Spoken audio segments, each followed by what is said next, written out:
কৃষ্ণ তখন যোগমায়াকে পাঠিয়েছিল, বলে যাও যোগমায়া তুমি বাছুরি নিয়ে বসে থাকো, এখানে উপায় নেই। তাই বলছে যোগমায়া এবার তোমার মতো তুমি আসো।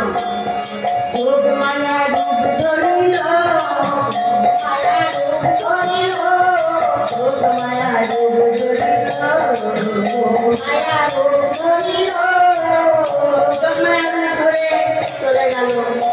আর একটা কুণ্ডের মনে গিয়ে দেখছি কৃষ্ণ আমার মুখ গম্ভীর করে বসে আছে।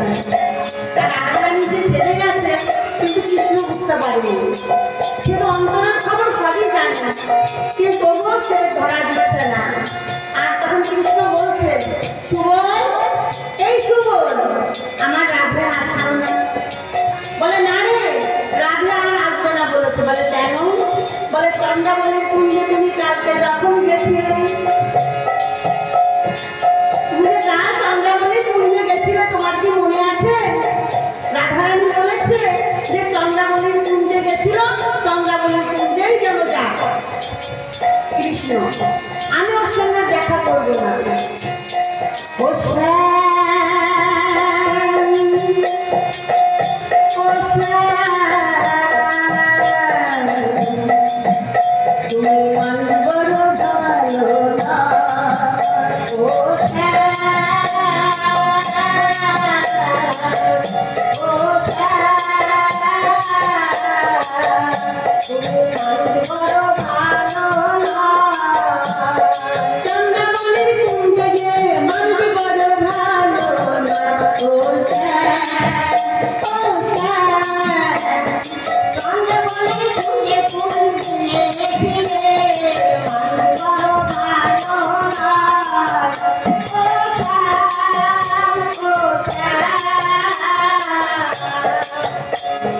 রাধিকাকে বলেছিলে কুঞ্জ সাজায় রাখো,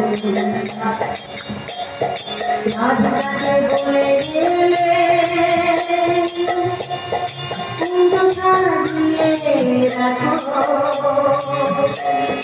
রাধিকা তুমি শ্যামেলে না, ও শ্যাম।